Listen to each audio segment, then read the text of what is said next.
2012-2013 year. Today we're going to be doing industrial chic creating. So we're going to take industrial chic chain, rope, charms, baubles, any kind of bits we can and incorporate them into a one-of-a-kind design that sort of makes you feel like, oh my gosh, I can't believe I just made that. So we need lots of those aha moments, and hopefully this video will help you sort of break through and see how to use all of these different components together. Let's get started. Okie dokie, so we've got my finished product, probably a good introduction. I went ahead and used an industrial chic tin, and what nobody knows is there's a private message inside that's completely shut, so you can't get into it, but I know it's there. And I went ahead and did rhinestones all the way around it, and I cut a little piece of charm here that was this really pretty little bauble. I just cut the loops off, sanded it down, and then used E6000 to adhere this to the tin and did a floated coat of ice resin on top.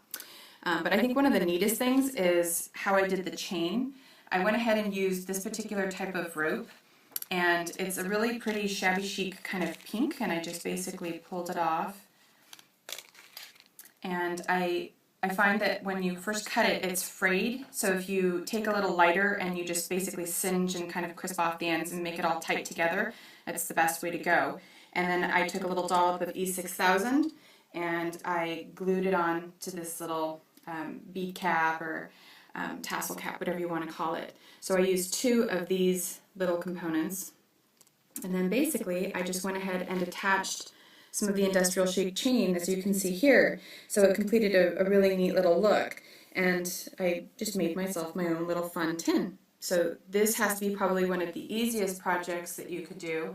And what's also nice too is the industrial chic tins, that you get 3 different pieces. So depending on how you want to break it up, you can actually make this into quite a few different pieces, just whatever works for you.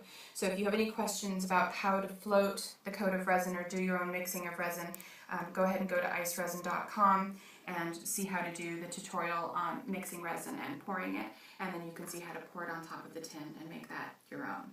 So this is just one of today's little tricks on how to use industrial chic. I hope it helps and inspires you, and I look forward to seeing you again. Bye.